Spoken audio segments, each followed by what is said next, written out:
Hey everybody, this is Double RPG here, and just so you know, we're not even dead as we're back for another exciting and stellar episode of the Riff Arcade, aka Dumpling's Adventure Guide. Oh wait, Dumpling can't even talk, so we can't even have him as a special guest today. So sorry, Dumpling, go bye bye. We still love your playthrough of Dragon Ball Xenoverse, though. But anyway, as I said, I'm Double RPG, and joining me as always is my good buddy FighterXaos. I'm FighterXaos, and I'm so glad I avoided that horrible box. Oof. The You know, horrible box. Dumpling's box. You know which one? I had this plan where I wanted to, where I wanted to have this big, huge open intro or epic intro where I wanted to include Dumpling as a special guest, but I kind of had a punchline to make the joke to make the whole joke go with the premise like, oh wait, he can't talk, and I was just gonna smack him out of the way, kind of like how Cell smacked Hercule out of the Cell Games ring because he was just a hindrance, but in Dumpling's case he couldn't even talk. Demon God Dumpling just got smacked across the ring. But yes, folks, Rift Table Arcade, we here at the TheGameRiffers, we're not dead, even though it's been about a few months, about 4 months since we last been on here, ever since the unfortunate passing of Satoru Iwata, but we're having a really happy time now as we managed to move on, and we're actually going to be talking about one thing really quick before we get on with the meat and potatoes of today's topic. But before that, Jerry, how the heck have you been since the last time we spoke to each other? Well, gosh, I just been working really hard on my webcomics. I got a job in the meantime, right? Yeah, and yeah, you know the story. Yeah, I know the story, but it just makes me wonder how much longer it's going to be before you can find another job. But then again, I'm pretty sure you're still doing okay financially. Yeah, we're not dying out here. Although, yeah, of course. So that's why I've been working on my webcomics. You get views, you get paid ad revenue for how many views you get. Unfortunately, I don't have a lot of views right now. I made $1. I made a whole $1. But, I've been working on that, trying to spread the name on both of those comics, New Courage and Mixtape. I'll mention them at the end. And you managed to get how many views on your webcomic or whatever? Or your DeviantArt page? On my DeviantArt, I hit 30,000 views. Now, if I had that on my webcomic, I'd be okay. Yeah, you would but definitely DeviantArt, you don't get paid for your views, unlike where I host my webcomics at. Yeah, Tapastic. So, yeah, wish there was a way you could get more views because I know you can definitely use the money. Yep. Kind of like how I wish I had more views on my own content on. Oh my God, YouTube. If you guys don't know, and for some reason you haven't followed us on our social media accounts where we've still been active, as Double R would know, I've still been posting on the TheGameRiffers social media accounts, right, Double R? Oh yes, you have. So if you haven't for some reason seen those, Double R, because we do post when Double R posts on his, because we do a thing where we don't just talk about our channel itself, but what our contributors do on their own as well, kind of like a network. Mm-hmm. And if you haven't seen those, Double R has been putting up his Final Fantasy retrospective, and he puts a lot of work into it. Oh yeah, and I'm currently working on episode 3 right now, which covers both Final Fantasy IV and Final Fantasy V. And and I want to try to have that out before Christmas, but with things going right now, I'm probably not going to hit that deadline. But at least I'll try to have it up around January. Oh, and by the way, folks, this is our latest video in 4 months, but we did do a stream, right, Double R? Yeah, we did one. It was about a week or two. No, about 10 days ago when we, a little over 10 days ago when we did the our riff on the gaming awards, or the 2015 Game Awards, hosted by Jeff Keighley. Which weren't terrible this year. Weren't terrible. They weren't but great.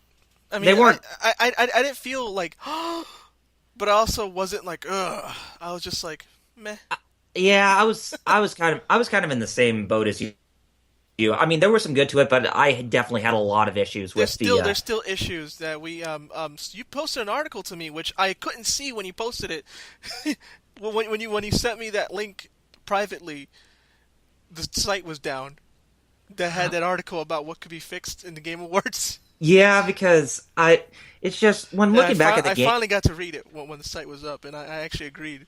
Yeah, because I felt there were some things that made it seem like the Gaming Awards the Game Awards was actually suffering from an identity crisis in some areas. Like Exactly. especially when it comes to like the world premieres, because when it comes to world premieres, I immediately think of stuff that we have never seen before, Exactly. like a brand new game or even a new IP or just something that will make anybody We're just already not aware of. Yeah. yeah, that will just crap their pants. Not on stuff that we already know that is in development. That's why Like I Far feel Cry Primal, we already knew that was like happening. there was only one game that was an exclusive reveal that we didn't even know about, and that was for Psychonauts 2 by Tim Schafer and Double Fine Studios. Hmm. And I got to admit, I know a lot of people are, especially our good friend Jeff, which he wasn't able to join us because of life issues, by the way. But we will have him back whenever he's ready to come back in the future. But it's just a lot of people have been crapping on Tim Schafer because of his last crowdfunder campaign he done for one of his games that he originally was working in development, and then it just kind of went down the toilet after that. But Was it it's Broken Age? yeah, I think it was Broken Age, but he's actually working on a game, that a lot of us wanted to see being made in development. But then, when I saw the news that he wanted to do a crowdfunder on it, it's like, really? It's just kind of. I brought up Inafune and how people have been feeling about his crowdfunders. Mm-hmm. Kind of Yeah. that taste in their mouth, I guess. Mm-hmm. It just seems like when it comes to KG, I mean not Inafune, but when it comes to Tim Schafer, he's like KG Inafune, where it seems like everything he's doing is through crowdfunding means to try and help build up his own company from the ground up to make it a bigger name for itself. But it's just with the stuff some of the stuff that he does to try to present his crowdfunder to the masses, it's not in the vein to where it's really acceptable, because it seems like some things are kind of rushed and just not ready for a means of crowdfunding. Like for example, when it comes to KG Inafune, how much we crapped on his reveal of Red Ash, the Hmm. Indelible Legend, and how the only thing that was shown from the funding trailer was just only concept imagery of Yeah. what it would look like in motion, but nothing of like in-game footage or in-game gameplay. Just something of a concept, and it's like, okay, that's nice, but how about you put in some time to actually work on a prototype before you actually start to get people to actually approve of your stuff.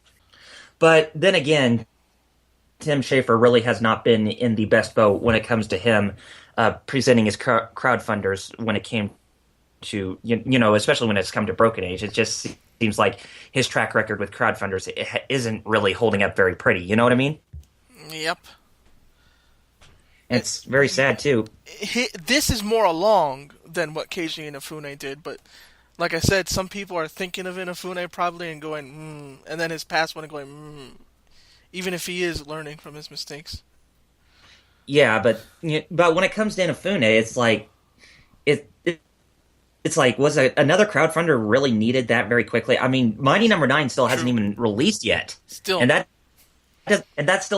comes out on February 9th, by the way, finally, thank God, and I'll probably end up picking that up on PS4 when it releases, but I still need to judge whether or not I will actually put in dedication towards Inafune's games going forward after playing it. True. But anyway, that's enough talk Yeah, it's on my basically end about we, that. we strained the Game Awards, so we weren't completely. We haven't recorded, but we did come together for that. Our annual Oh, yeah. streams still happen even without recordings, as you've probably noticed. E3 as well. Mm-hmm. I don't think we did anything recent when that E3 happened either, and we were like, Yeah, nothing recent, like nothing on Gamescom or nothing on the Tokyo Game Show. We were just pretty much quiet after that. Oh, and by the way, guys, tomorrow, if you're listening to this, then tomorrow I will be doing a live stream during the last Smash Brothers Direct that's going to happen.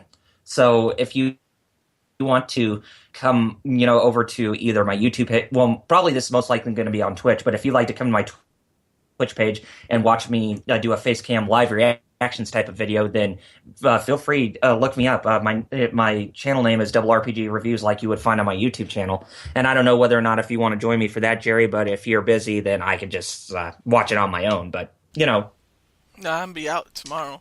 Okay, that's out in the real world doing. Yeah. Just like after quitting that job, I gotta prove that I quit. To some people, like here's the paperwork. See, I left. Okay. And we got to be on the bus all day. But yeah, go ahead. But be on the lookout for that, so we can finally hear more information about Cloud Strife being in Super Smash Brothers, and see if we can get a possible release date, because I really do want to pick up that DLC. I still have yet to pick up the DLC for the downloadable characters of Lucas, Roy, and Ryu, so that way I can play him in Super Smash Brothers for 3DS and Wii U.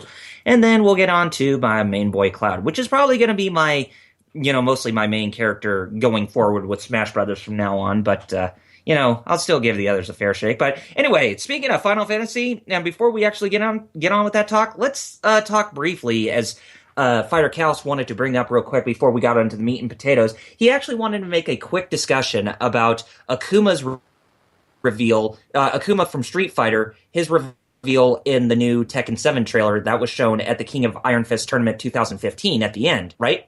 Yeah, so if you guys don't know, I think nobody doesn't know now, because the day, man, when that hit everyone who wasn't awake watching that and woke up, boy, that caused... I've seen someone react to it on YouTube and say, I wasn't going to get this game, but now I am. I'm dead serious. I'm getting this game for Akuma. That's what people were saying. Yeah. So what happened was, at the King of Iron Fist Tournament 2015, which is a global tournament for Tekken 7, you had top Korean and USA and all those players fight it out, with the top 8 being all Japanese and Korean players. And the grand finals was a Korean player named Nee, which you probably know if you've watched Evo in the past few years. He's been wrecking people for a long time. Oh, yeah. And Nobi, who was also an old-time player from Japan. Long story short, Nobi beat Nee. They had their award ceremony, and then Harada, who you guys don't know is the main guy behind Tekken nowadays, at least, came out and said, well, here's what we wanted to show you. Here's my announcement that I've said would happen at the end of this tournament. Puts on the trailer, and we all see Akuma. And it is, over here in the East Coast, it was 3 in the morning. And I am literally in bed about to go to sleep. And I see this, I go, ah! Akuma. He wasn't. Although some backlash about it is the fact that Akuma is in Tekken 7, but not in Street Fighter V. Not even in the future DLC plan yet. Not yet, anyways. Not yet, exactly. So, and it's really funny too. Because when it comes to Street Fighter going forward, Akuma would at least always have an appearance in the game because of Ryu's involvement, with Ryu being the main character of the series. Exactly. But with Street Fighter V, nope. He's not. No, I'm in Tekken now. You guys didn't want me, so I went here. So and it just blows my mind that it seems like Akuma now is in the official canon for the Tekken lore. I was just going to mention that next, and it's not only is he there, he's not just a guest character who's like, I'm here, but you can take me out. No, he's solidly part of the story. Silently part of the story, because Heihachi Mishima's wife ordered Akuma to kill him before Tekken 1 even happened, meaning not only story-wise is he there, he's been there and part of the story. Apparently a secret but central part of the story, and now coming forward as, yep, I've been around since ever. And it's really strange too, because Heihachi's wife, who's in the game, is actually the final boss of Tekken 7. Yep. So yeah, the main antagonist asked a hitman to kill one of the most iconic characters in the Tekken franchise. Both. Probably the most iconic character. She asked to kill Heihachi and Kazuya. Mm-hmm. Yeah. Well, both iconic characters, but Yep. yeah, I get you mean. But still, it blows my mind that she asked this man who knows the Satsui no Hado and who is a rogue fighter just make a deal out of nowhere to kill a man who this woman is married to, as well as her own son, because Which I guess it has something. I guess it has something to do with with Kazuya having the devil gene, or how yeah. that is part of the family lineage of some sort. Yeah. Well, what's weird is he said he'll do this because he owes a debt to her, Mm-hmm. and I'm like, what's this debt that he just agrees to kill two people over? What kind of debt does he owe you? Does he owe this woman? Did did she pay him to kill Ryu's master ahead of time? Is that why he's going to repay the debt? And another lore thing that somebody pointed out, and I was thinking about this, that what if Namco and Capcom say agree, okay, both are fighters are in the same universe. Mm-hmm. Somebody mentioned, well, it could be that Tekken, the King of Iron Fist tournament in this universe, is the main tournament that people around the world know of, and Street Fighter is underground, hence the name Street Fighter. They're underground. They're not as known. You know, that wouldn't surprise me if they actually decide they wanted to make both games in the same universe. But then again, another theory, and this one has just as much credence, is that maybe it's Akuma, but it's not the exact same Akuma as in Street Fighter. He just also happens to know Satsui no Hado. He's the same character, but not the same character. You know? Yeah. Sort of like an alternate universe type of exactly. thing. Kind of like what you'd expect in DC with the many different Earths. Exactly, like he's Earth 2 Akuma. Yeah, exactly. I could also between the two, that's probably the more likely. Mm-hmm. And they even did show gameplay of Akuma. Yes, in Tekken 7, and they like he does in Street Fighter, except he also does the Tekken combos. Mm-hmm. Yeah, so he actually can do a Hadoken, he can do a Shoryuken, and I think he could do a Tatsumaki Senpukyaku or whatever it's called. And he does the EX versions of these moves too. Yeah. And I'm like, I wonder if the EX versions are just frames, but yeah. But it kind of makes you wonder how Harada managed to actually implement those executions in the game, because when it comes to Tekken, it's more, it actually plays more realistically than Street Fighter, because when it comes to Street Fighter, it's more over the top. Yeah. Which is another thing I was thinking, how he's doing the same stuff he does in Street Fighter, and everyone else is over here just doesn't have powers like he does. And it's just like, well, okay. Although there is Devil Jin, I guess, and Devil Kazuya, who could shoot lasers out their eyes. But even then, they're not like Akuma, where they're like, oh, you could just sidestep the fireball. So I'm like, yeah, you could sidestep Devil Jin and Kazuya and Jinpachi, but those were like charged up so much you could see them coming. You saw in a trailer, Akuma was throwing those as fast as he does in Street Fighter. Oh yes. Heihachi, you can sidestep them, but you got to be way quicker. Oh yes. Not to mention too, you can even see Akuma using his Raging Demon attack. Yeah. His signature move, where he kills his opponent in Dark Shadow, while the kanji for death is actually in the background and in flames or whatever. Heaven. It's actually heaven. It's actually heaven? I thought it was death. Nope. Oh, well. I don't know what I was thinking of. Not only from Japanese, but from my time in Chinese, too. That's the Chinese character for sky or heaven. Mm-hmm. But then again, Akuma is a Japanese character, so... Yeah. But anyway. But yeah, it's just... that far along... I mean, putting that under wraps, that actually was a pretty surprising reveal. Which is funny that Harada even tweeted to Ono. He's like, well, when Ono revealed that PSX Fang, Harada tweeted to him, oh, I'm glad you finally got something that didn't get leaked. It's like Harada, I guess, kind of playfully going, yeah, we know how to keep our stuff under wraps. Yeah, and it also makes a lot of people wonder, too, about the fate of Tekken Cross Street Fighter. because that game still has not seen a release yet. Yep. And, Jerry and I were talking about this before, and we're thinking that this could possibly be like a test before the full dish comes about, whenever that goes. If you guys, a lot of you guys were probably asleep when this tournament happened, if you're in America, and I was watching it live, and Harada mentioned live when he was getting translated live, right there. He said after the trailer was revealed, I hope this will make you guys stop asking me so much about Tekken Cross Street Fighter, like as a way of saying like, yeah, see, we're working on it. Mm-hmm. And Tekken 7, it has a new subtitle because a new version of it is coming to the arcade, which I'm thinking that's what the console version is going to be based after. Because Tekken 6 was like that.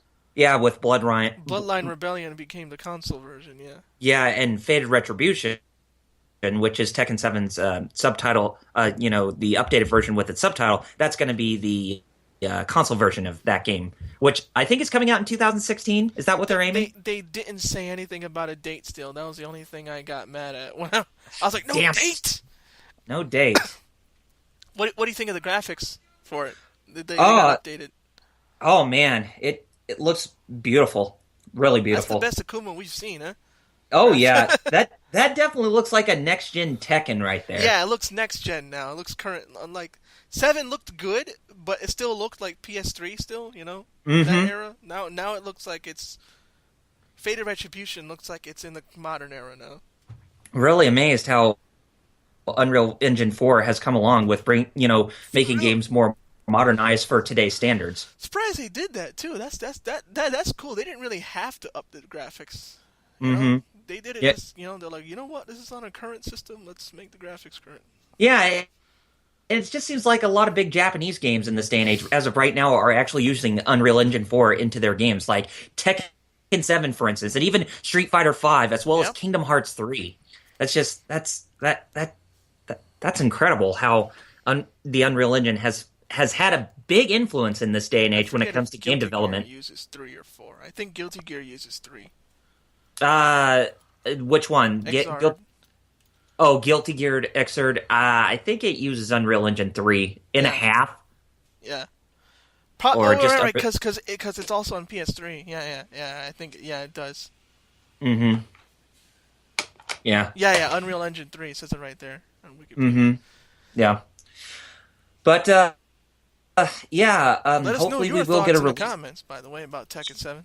Yeah, definitely let us know what you thought about the new trailer and what you are speculating is going to be the release date for Tekken 7 Fated Retribution when it comes out on the PS4, Xbox One, and PC. Hopefully next year, but Because I don't have an arcade near me, man. That's the only way you can play it, man. There are some arcades here that have Tekken 7, but you gotta know where they are. I'm still waiting for Dissidia Final Fantasy, the arcade game, to actually get its PS4 release date, because I definitely want to play that. Yeah.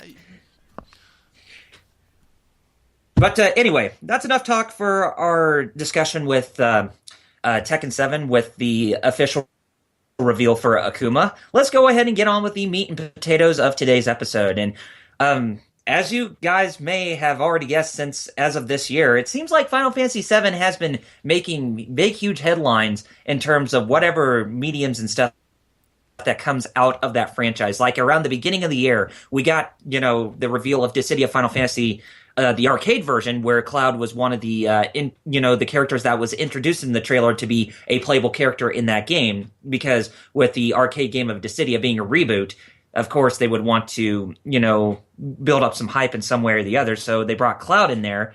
And then the next hype we got in relation to the character was that at E3 2015, Square Enix announced that Final Fantasy VII is finally getting the remake treatment that people wanted to see for quite a long time, and that's pretty much what we've come to discuss today. Not only the remake trailer that was first introduced at E3 2015, but the new one that came about from the PlayStation Experience about close to 10 days ago.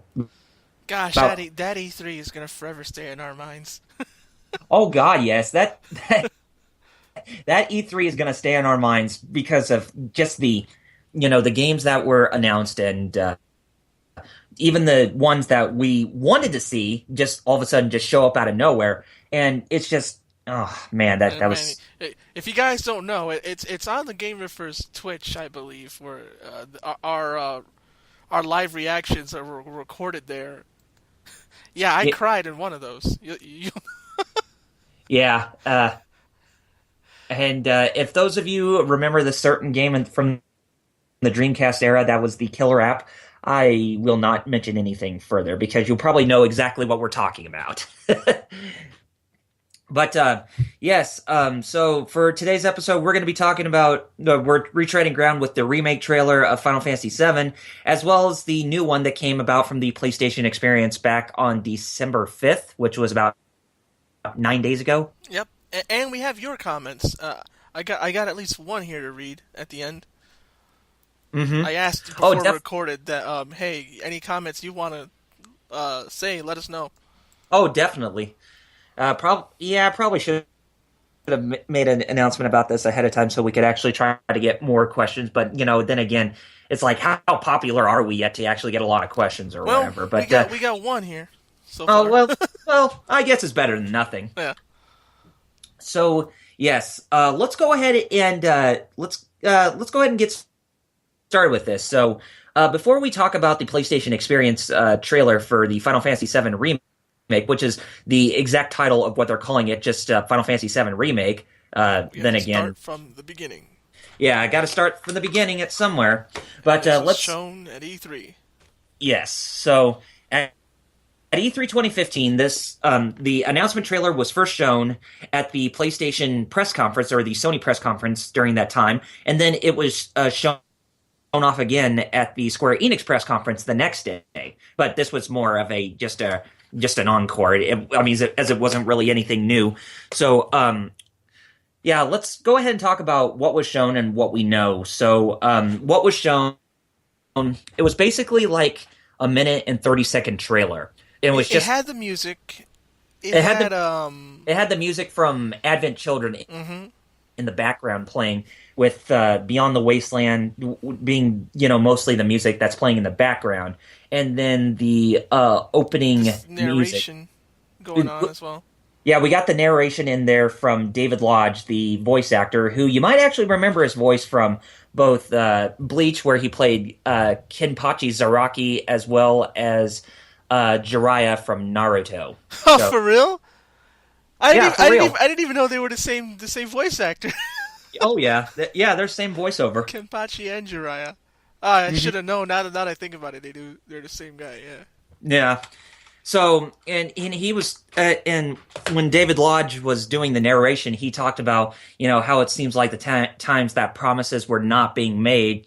Just kind of breaking the fourth wall there until he got to the end of the trailer where it shows both Barrett and Cloud walking through the slums to go to the train station to get to the Sector 1 reactor, and where he says they're coming back, and the promise has now finally been made. So pretty much nothing. We didn't see any gameplay in that trailer. Yeah. It was just it was kind of basically like the opening cinematic again, just redone, kind of. Mm-hmm. But then again, it kind of paid an homage to the Assassin's Creed trailer, where they weren't in game, but just more of a cinematic trailer just to build up hype. And I think that was pretty much what Square Enix had in mind when they presented that trailer, just to let people know, hey, it's been a long time. We know you wanted this, so now it seems like it's the perfect opportunity for us to where we can actually deliver to you the experience that you actually want us to see be made for this modern era of gaming. And it seems like, they definitely got the message across, based delivering that trailer, and it was definitely a very good first impression to get people very excited for it. Got us excited.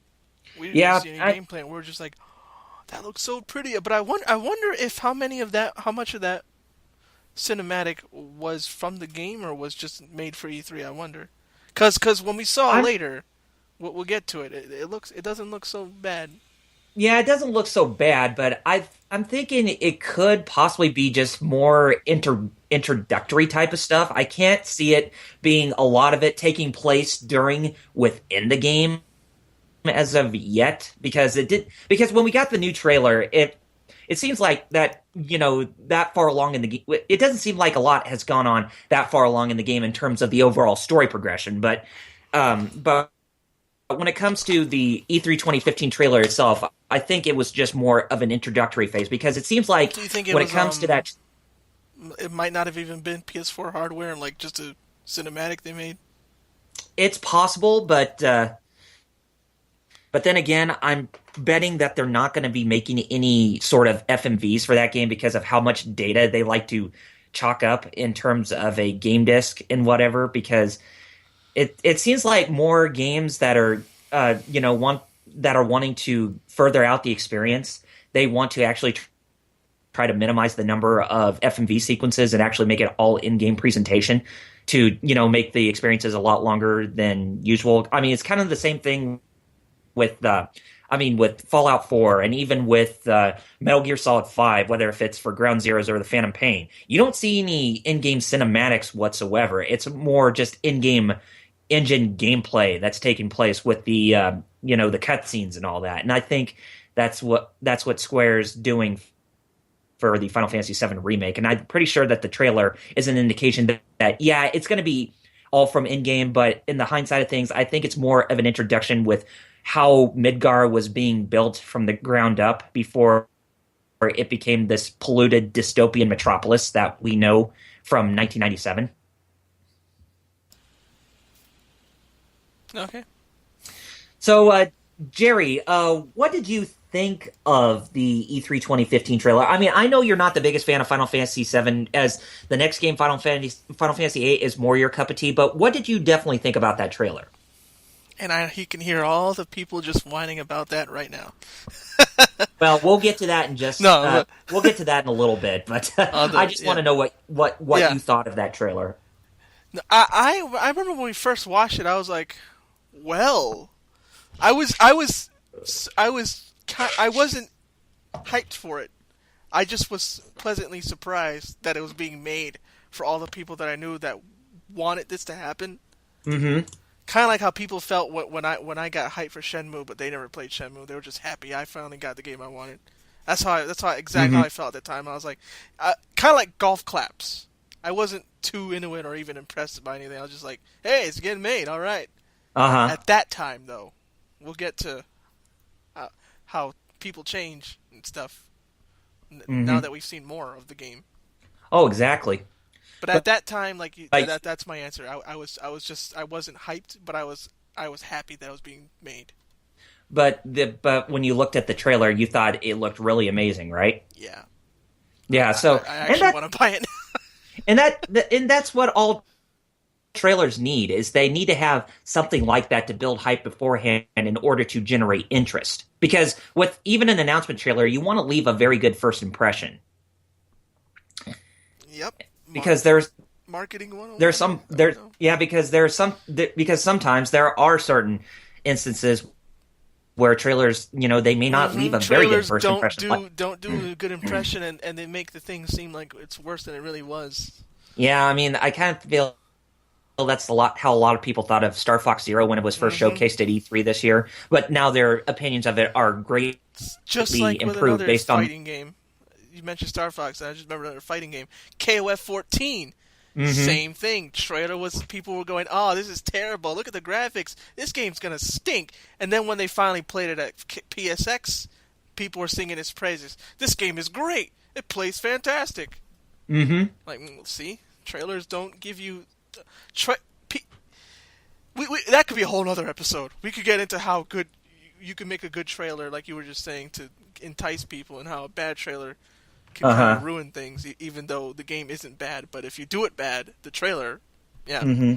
Okay. That could be its own episode. Yeah.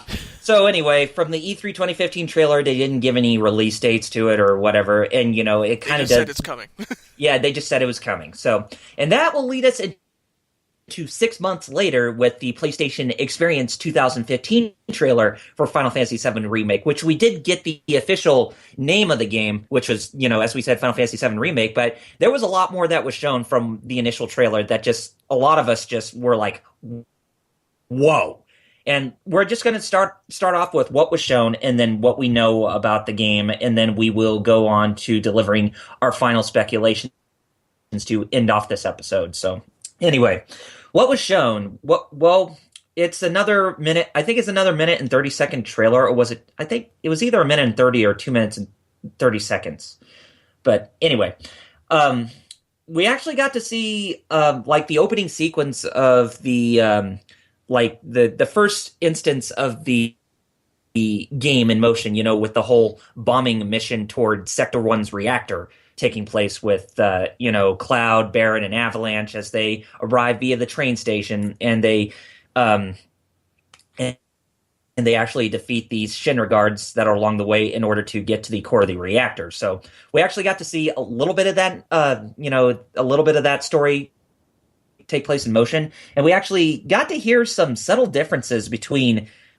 We actually saw some very subtle differences between the original game as well as the remake that's taking place, because it looks like even though Cloud, he was a character along with all the main characters in the game you could rename in the original FF7, but in the remake, it seems like there are more just, set characters where their names are completely set. And I think that was the better choice, because, when you think of those characters, you think, maybe it's not a good idea to name them, but, just keep them at their set names or whatever. But, yeah, I thought that was actually pretty cool. So, and not to mention, too, that we actually got to see some of the dialogue that takes place. We actually did hear the English voiceovers that were in the game, especially when it came to Cloud, Barret, and as well as the Avalanche members, Biggs, Wedge, and Jesse, if you are familiar with those characters from Final Fantasy VII.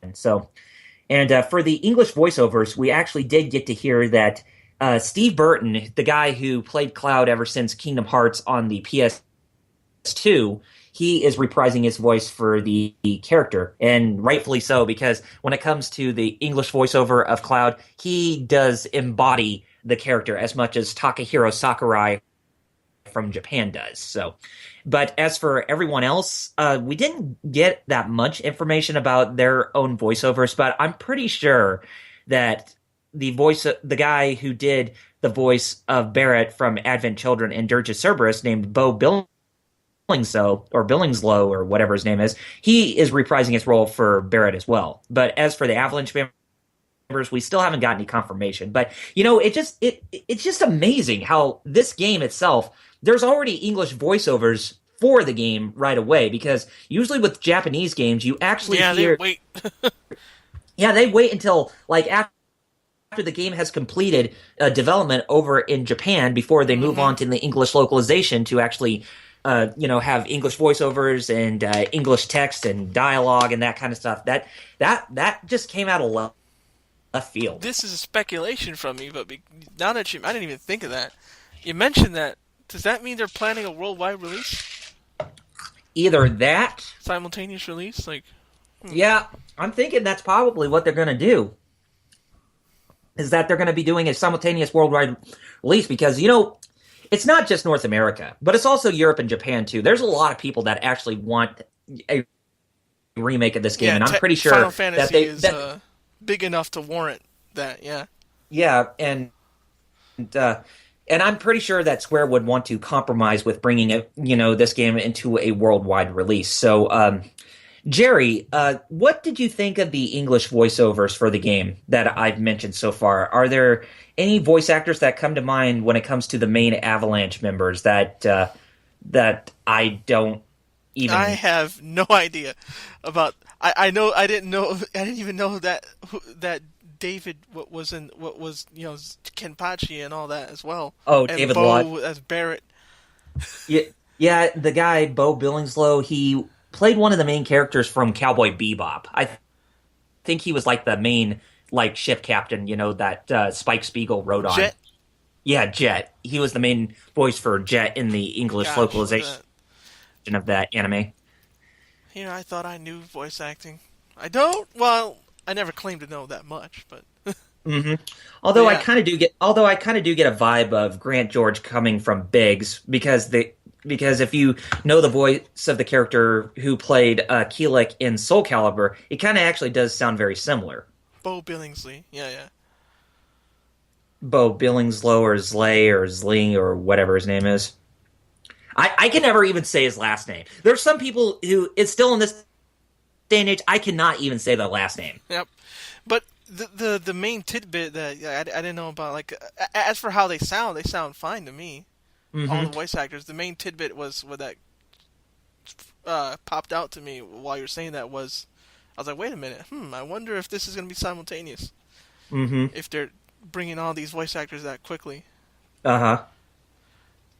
Yeah, and it seems to me with the English voiceovers that they are bringing about for this game, it looks like everybody who played all the voices of the characters of, the Final Fantasy VII characters from like Advent Children, even Crisis Core and Dirge of Cerberus, I think they all are going to be coming back to reprising their roles for their respective characters. So when it comes to Tifa, you'll probably hear Rachel Leigh Cook reprising her role for that character, which I'm thinking that's going to be the case, as well as Steve Bloom reprising his role for Vincent Valentine. Yeah, I gotta imagine that they'd come back. At least most of them, right? Well, I'm pretty sure all of them are, unless they... Well, then again, I'm not sure what Square wants to decide who they're going to bring back, or bring in for replacements, because when it came to Yuffie, I know Maya Whitman actually played the voice of the character in Kingdom Hearts 2, as well as Dirge of Cerberus, so it wasn't her original voiceover. So she's like the set Yuffie. Yeah, the You're Yuffie no matter what. Uh-huh. And we'll probably hear Quentin Flynn reprise his role as Reno. Which makes me wonder, makes me more confident that it'll be the same people then, if they're their set version. So you're this character no matter where, no matter what. And we'll probably you mentioned Quentin Flynn. Oh yeah, now that's a name I remember. That's Raiden. Yeah, Raiden from Metal Gear Solid. Yeah. And Crispin Freeman, who plays Rude, who was Crispin Freeman. He played Zelgadis in Slayers. Yeah, well, I remember him as Alucard from Hellsing. Oh yes, Alucard from Hellsing. I forgot about that. That dude has like such a cool voice, but yeah. But yeah, it looks like that the English voiceovers, as we said, everybody who played their characters in the past from past mediums within the compilation of Final Fantasy VII, they're going to be reprising their roles within the remake. And I think the voice of Cloud and Barrett, from what we know, is a good indication of that. And but then again, it kind of makes me wonder who is going to be the voice of Aerith in the game. Is it going to be Mina Suvari, who's from American Pie, or is it going to be Andrea Bowen, who played the voice of the character in Crisis Core? Oh. But something tells me it's going to be the latter, because when it comes to Mina Suvari, she's actually more of a movie actor. Right. She's like yeah, because that's why. Was she the one for Oh wait, no, she was dead, right? Yeah, so it kind of raises the question. And when it comes to Aerith's voice, I wonder if it's going to be Suvari or if it's going to be Bowen who voices the character. But then again, it's probably going to be the latter because, like I said, Mina Suvari, she's more of a Hollywood type of actress. That much money, nah, forget that. We ain't paying. But then again, she did voice Aerith in Kingdom Hearts 2, so Suvari did.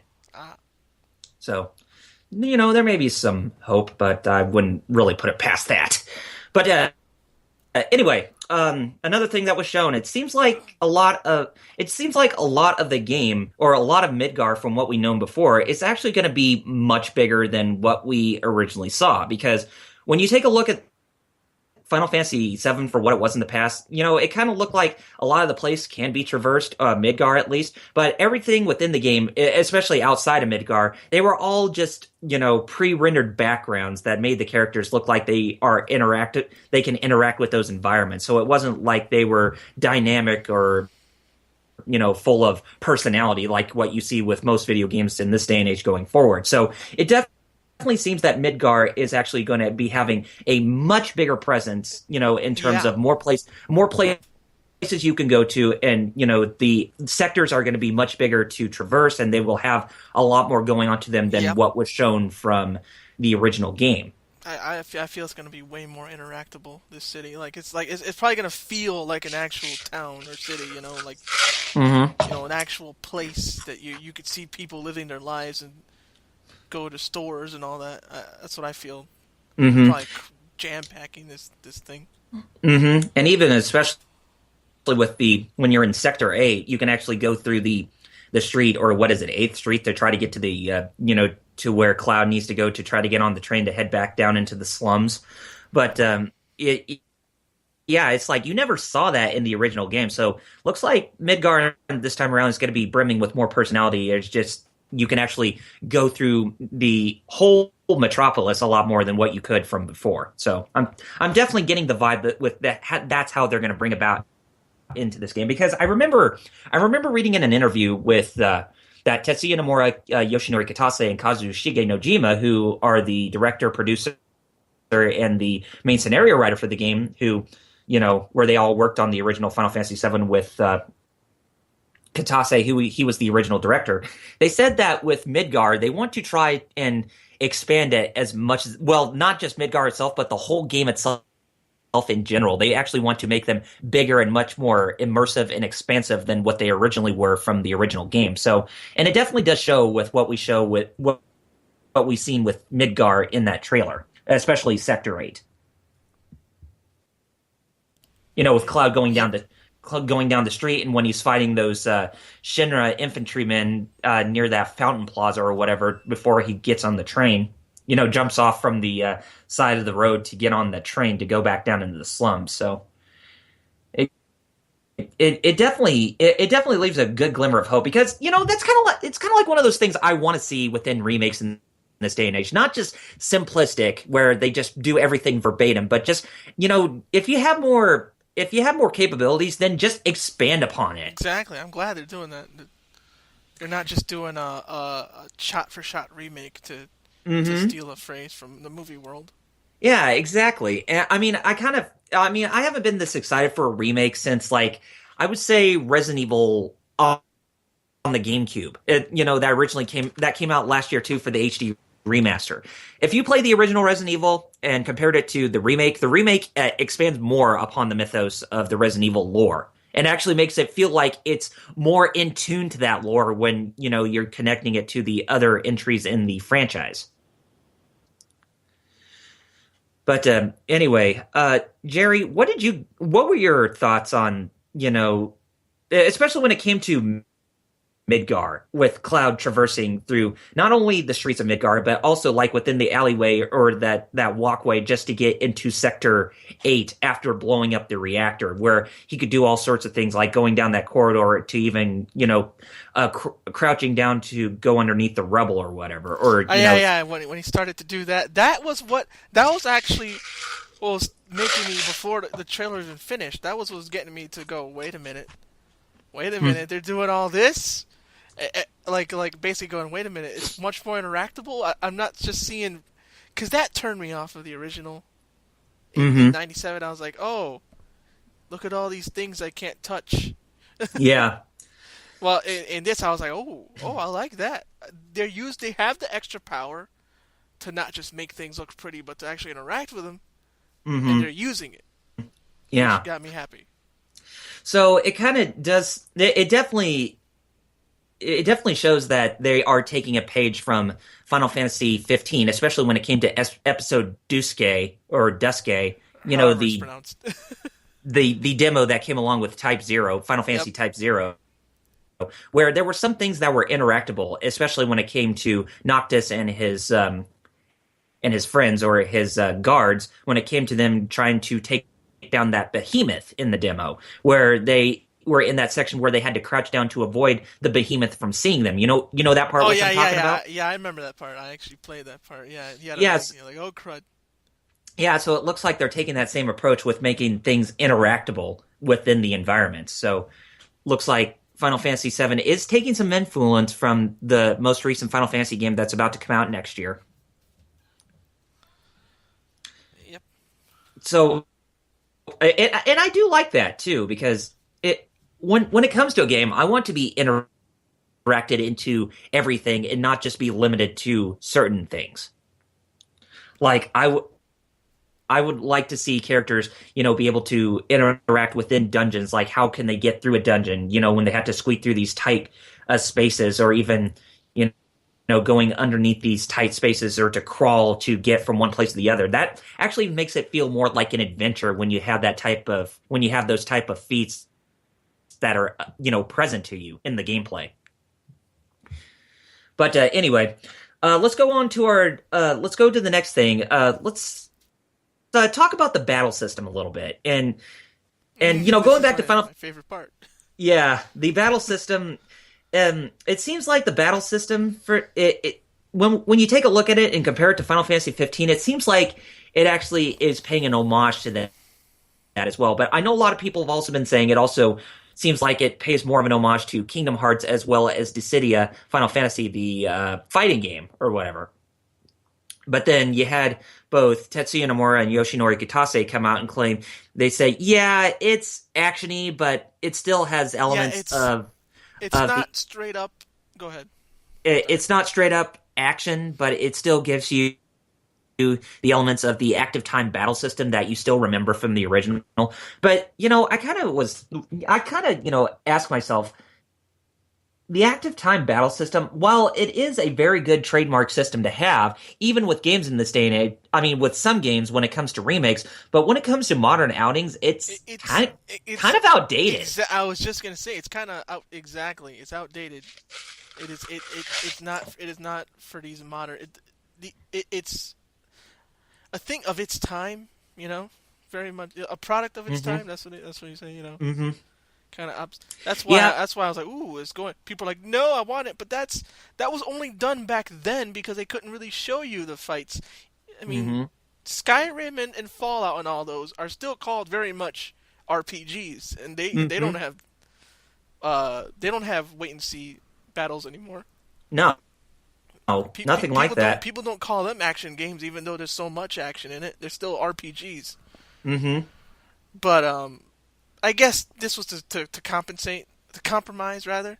Mm-hmm. And I'm still super hyped for it because it is more updated. Although I'm like, oh, it's not fully action, but at the same time, I'm like, it's still better than back then. I had no patience for those battle systems. Oh, in old JRPGs. I know what you mean. I had no patience for those. So the fact that we're getting this big of a game that it's still okay. It's at least. Even though it's at least showing you in a more action way, and I'm alright, fine. At least I'm getting to see the fight look more fluid and like a fight, even though you're not completely controlling the action. My guess is when it comes to the battle system, I think it's still going to be action based because it still looks pretty action. If you take a look underneath there's a gauge right underneath the character names. Yep. I think that's going to be the fill up gauge for like the more. For what they can well, I wouldn't say limit breaks, but like more destructible type of attacks. Like Valkyria Chronicles. Everybody was controlled directly, but they had this gauge there that you can use them with what moves they can do until you move to the next person in your. Mm-hmm. And I think maybe it's like that. Yeah, I think it's like that, and I think that it's mostly the fighting is the melee combat is actually going to be more of a priority when it comes to the actual combat, while that gauge underneath is for more of the more powerful attacks that are not as powerful as the limit breaks, but just powerful enough to do like a deadly, combo attack or whatever. And critical hit or something like that. Yeah, like a critical hit, or maybe even give you the ability to actually use magic and summons whenever that gauge fills, because we do know that the limit break gauge is in the game, but it's not the one that's underneath the character's name, as it has its own gauge, for when you take damage. And not to mention too, with the battle system, you can actually switch between the different characters, which, the battle system is still going to have 3 characters in a battle or 3 characters in a party, but you can actually switch and control any one of those 3 characters you have in your party in real time. So you can actually, if you wanted to play as Barrett and not as Cloud, then you can immediately switch to Barrett and have him, go all guns a-blazing and that kind of stuff. So it definitely seems like I said, somebody mentioned that it's like in between FF15 and Kingdom Hearts Mm-hmm. But I know some people say, well, like I said, I know some people say that there is some elements of Dissidia in it, and it's like I kind of disagree with that because when it comes to Dissidia, you could actually just move around the map as if you're flying Dragon Ball Z style, and even you can even fly in the sky and actually do your attacks and that kind of stuff. But because when it comes to the battles themselves, I know that both Nomura and Katase say that even though it's action oriented, they're still trying to aim that effect where you have to be very strategic with your battles because just going in there, just doing all sorts of, just combo attacks and guns ablaze and that kind of stuff. No, you're going to have to think a bit more strategically with how you're going to be able to defeat like certain enemies and even bosses and that kind of in that matter because that's one of the things that I kind of see is really lacking, especially when it comes to like hack and slash action games in this day and age. And it was something that I really appreciated for when Tomonobu Itagaki, when he worked on the Ninja Gaiden Dragon Sword, and Ninja Gaiden 2 that were on the Xbox DS and Xbox 360 respectively, was that not only were you had the ability to actually attack enemies all you want with your destructive power, but enemies, they still had that feat within them too, because they would be out to actually hand your ass down. So I think they said they want to try to aim that approach. What Nomura and Katase said when it comes to the battles is that they want to aim that approach where everything is trial and error, as you have to be strategic with what all you do within the battles, or else you will get pummeled. And I like that in games because I just don't like, when it comes to hack and slash or, just action games in general, I just don't like that mindless approach to where you could actually do anything you want without, your enemy actually getting a chance to actually do something towards you or whatever. But I'm not saying that not all of that's bad, but, in most cases in action games of this day and age, it seems like it's more going for that route. Mm-hmm. I mean, do you agree with me on this, Jerry? Is that the type of thing do you think they might be going for based on what they said? I think that's what they're going for. Yeah, something more because it still has to be RPG enough for people. Mm-hmm. Yeah. So, with the materia system and all that, they probably want all mm-hmm. to have enemies. So okay, don't use this materia on this enemy, but use it on this one. Or kind of makes me wonder. It kind of makes me wonder. This guy. Not to mention, it kind of makes me wonder how they're going to implement the materia system, whether or not if materia can actually be used to do magic-based attacks, or whether you can actually use the materia to imbue the elements of the magic onto your weapon. I was gonna say like a Skyrim or Elder Scrolls style what were they called? Runes? Enchantments. Or enchantments. Yeah, that would be cool. Or in Final Fantasy VII Reimagined, that download game that uses the Unity engine, that beat 'em up where you can actually play as either Cloud or Tifa. The materia that you select is actually imbued into their own weapons to use in that, that action game, that hack and slash beat 'em up action type of approach. I mean, if you had the lightning materia function on, then the element of lightning was added into your weapons to do lightning based damage on all the enemies. So I think there's going to be a compromise where you could actually use both of those feats in the gameplay. So I'm thinking that's going to, be present there. The summon materia, I think it's pretty much going to go for that same instance with what Crisis Core did, especially when it came to the summons that you could actually use in the digital Mindwave system, where they actually have their cinematic approach to where they actually bring about their attacks before they actually do, the big damage. So yeah, I think I think they're going for that feat right there. But yeah, the battle system itself, it definitely looks really hyped for it. That's what basically got me to go. Okay, now I'm getting this from like my previous reaction where I was like, it's being made. All right, whatever. Yeah, and I think Maximilian Dude, from YouTube actually had the same sentiment as you, Jerry, when he was talking about too, especially when it comes to the battle system. Yep. Okay, but yeah, battle system and the gameplay itself. That's what I care about the most, and that's what looks good to me. Mm-hmm. And speaking of the game itself, it's and since we were talking about some games that that utilizes Unreal Engine 4, like Tekken 7, even Street Fighter 5, as well as Kingdom Hearts 3, Final Fantasy VII Remake is also going to be utilizing that same engine instead of their in-house Luminous engine that they're using for Final Fantasy 15. And holy crap, can you just the amount of detail, especially when it comes to the Buster Sword on Oh yeah. Cloud's back. That is nuts. Just look at all those that shine and those dent markings or whatever, that's within the design for the Buster Sword. That is insane, man. And even the guard scorpion inside the Oh yeah. Mako reactor, which is the first boss in the original game, by the way. Oh man, I remember that thing. Yeah, that's pretty much where I stopped playing.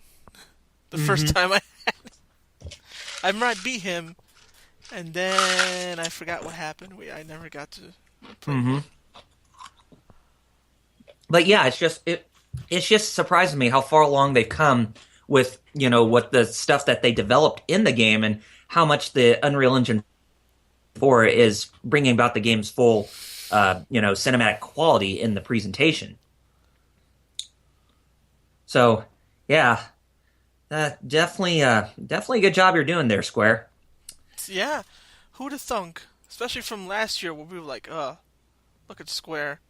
Final Fantasy VII, available exclusivity for PlayStation 4.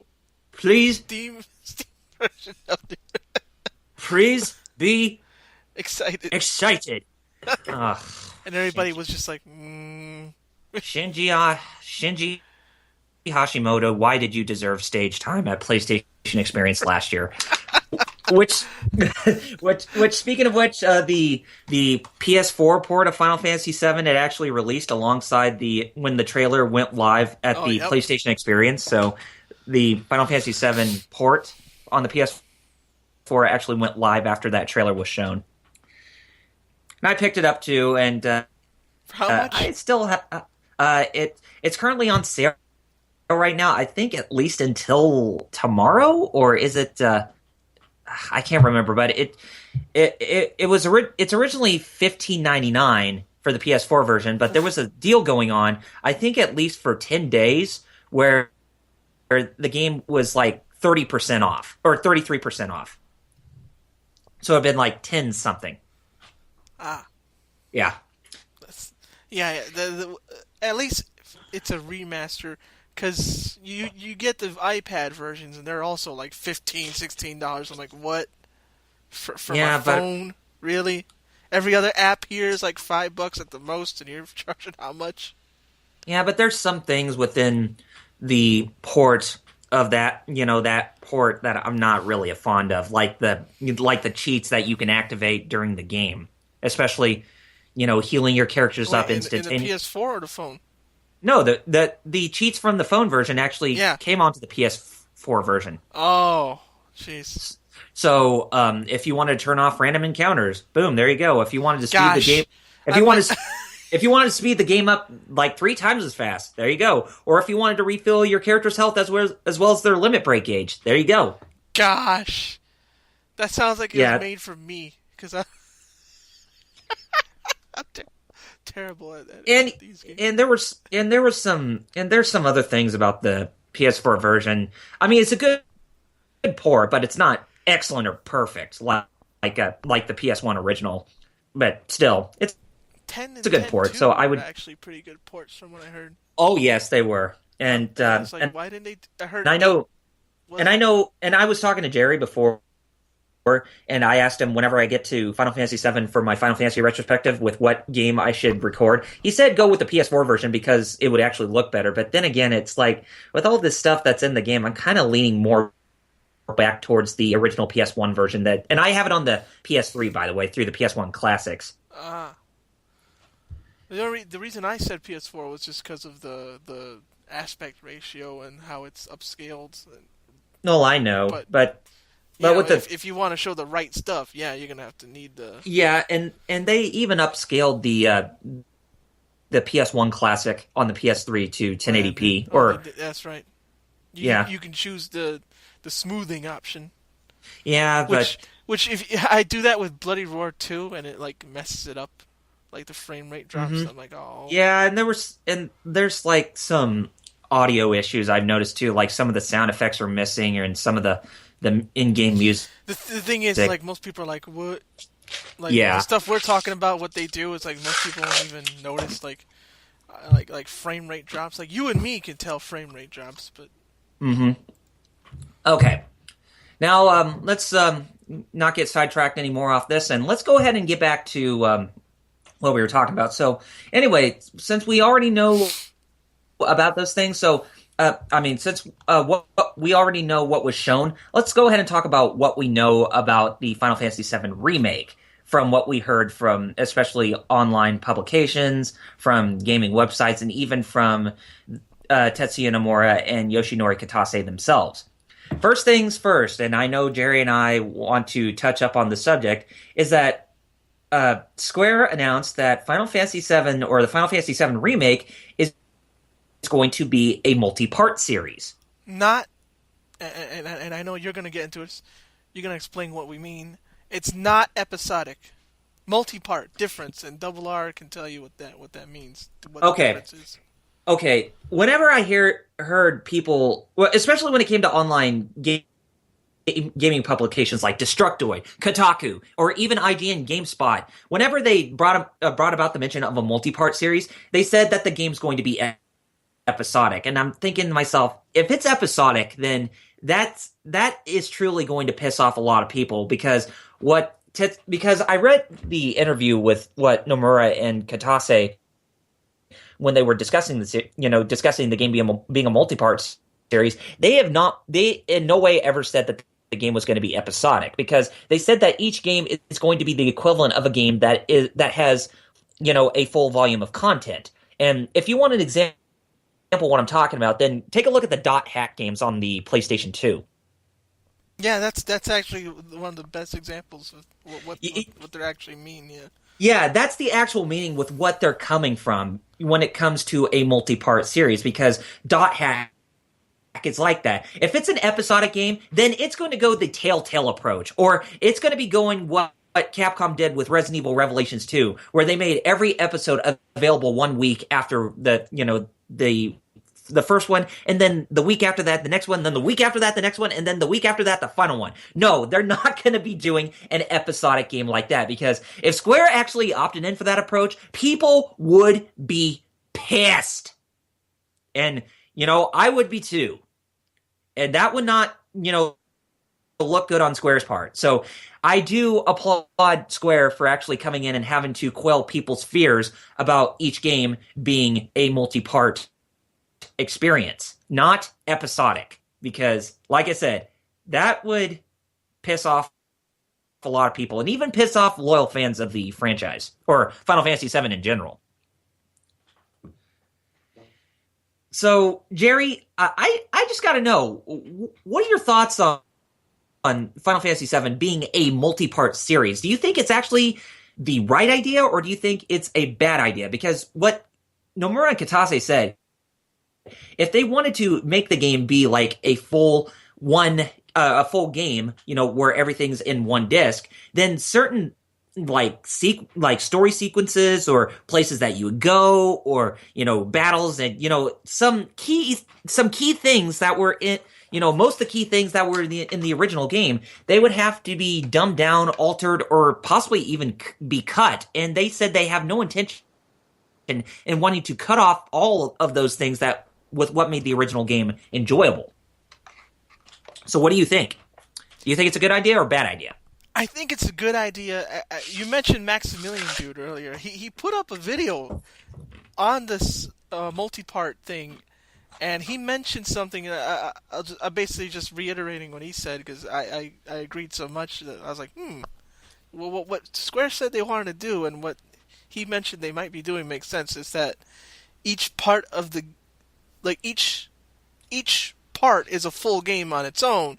I mean, it's not, they're not unrelated, but what I mean by a full game is that, the first part would be all of Midgar, and, it would be a fully realized Midgar, and all the stuff that happened there would be just so much more detailed and everything, and the storyline of that would follow pretty much what they did in Midgar up until they left Midgar, Mm-hmm. but it would just be, so big and huge and have so much content that it can stand on its own as its own game.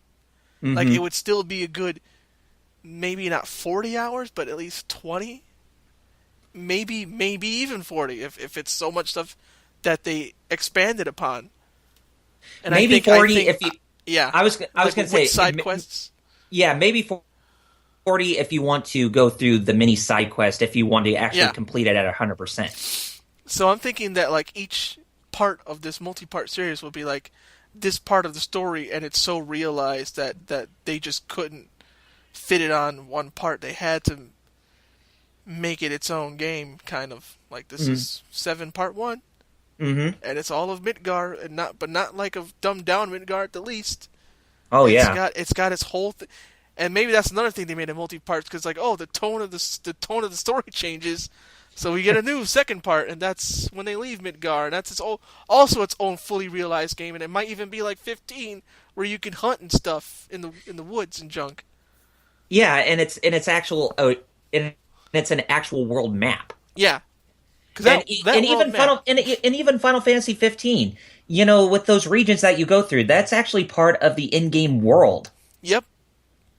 So maybe Seven's world map is its own, in game, and you can hunt and you can catch chocobo and fight people Do in the all forest. you know mhm. So, yeah, so I yeah, and I agree with you, Jerry. And I also do agree with Maximilian Dude on this. It seems like with every part of this game, since it's going to be a multi-part series, it's actually going to have its own unique experiences. I mean, it's kind of in the same. I would like to say it's kind of in the same vein as Metal Gear Solid 5, but not entirely, because Metal Gear Solid 5, it's like we only got a taste of the gameplay, from what the main dish was going to be, and it still just ended up being the same thing as, when it came to Phantom Pain. It still ended up becoming the same thing as Ground Zeroes. Whereas Final Fantasy VII Remake itself, it seems like it's actually going to it seems like it's actually going to make it their own experiences very unique and actually very enjoyable. I mean, I would like to say it's comparable to maybe Golden Sun and Golden Sun: The Lost Age on the Game Boy Advance. Ah, man, I it's funny. I remember those games, but yeah. So it looks like that's the type of experience that they want to go, because if they tried to retread ground with every single installment, then that's an easy way to make people lose interest. You want to actually Yep. entice them with every Mhm. new thing that you bring about. Exactly. So maybe that's another reason. It's like, well, Midgar is gonna be like, trying to think of a game that's got a like Yakuza. You're in this city and there's Mhm. tons of stuff to do in it.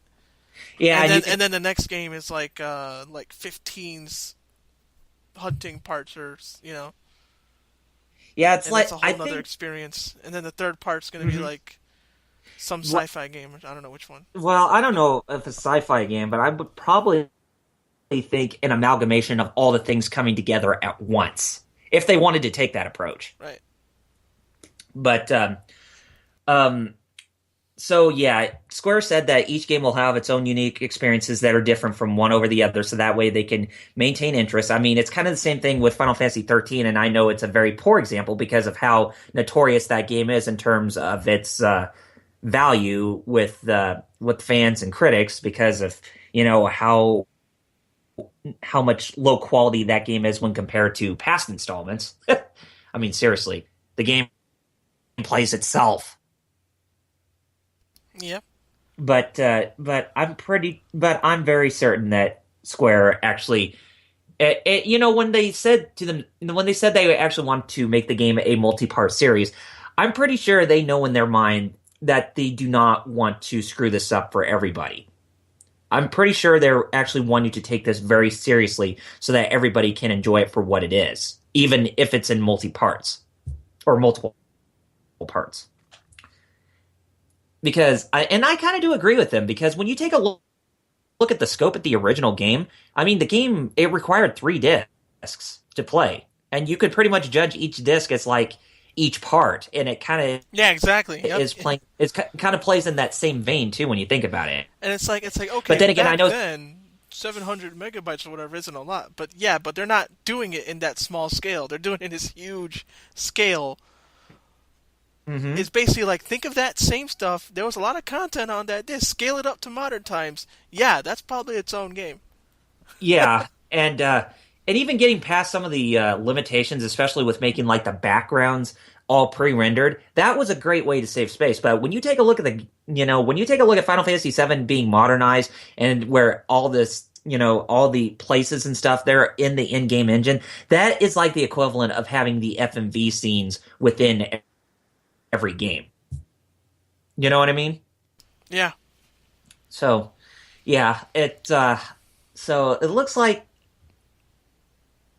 as we said, part one, it looks like it's going to be fully based on Midgar, while part two and three, well, part two is probably going to be more the world map feature, Yep. while part three is probably going to be an amalgamation of all the things combined, including the airship, because I'm pretty sure they want to include the Highwind as the main airship, like in the original Final Fantasy VII.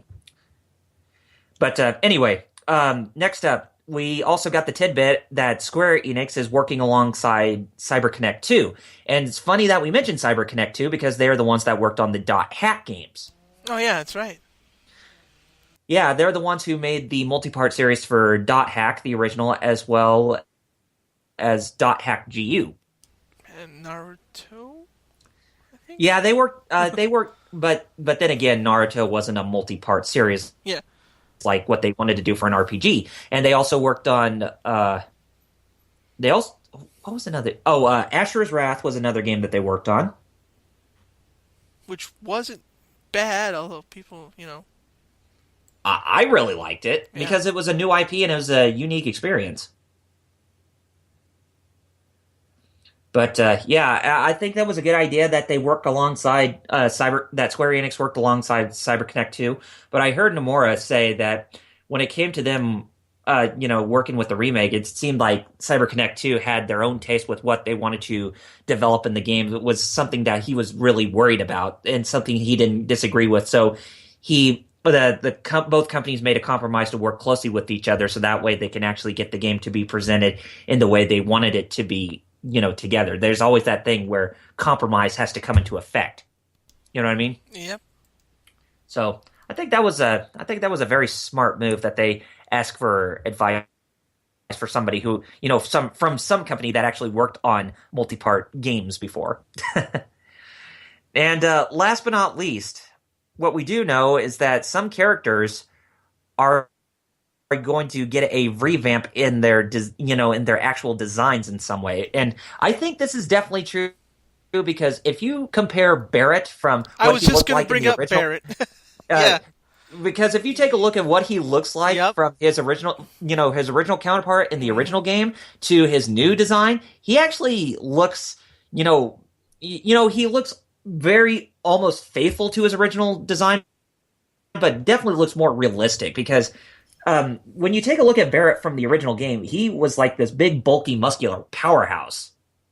Yep. And I mean, it's the same thing for the remake, but when it comes to it's more realistic of a bulk, like yeah, more real. like he more doesn't real, look like he looks like the Hulk before. Now he looks like a guy who works out a lot, but in real life you could see that happening, like a big guy, but a big real life powerhouse type dude. And I was gonna and also another thing about Barrett I wanted to say too is that in the original they kind of portrayed him more like Mr. T, but you take a look at the remake, he has sunglasses on. Now he looks more like Wesley Snipes as Blade.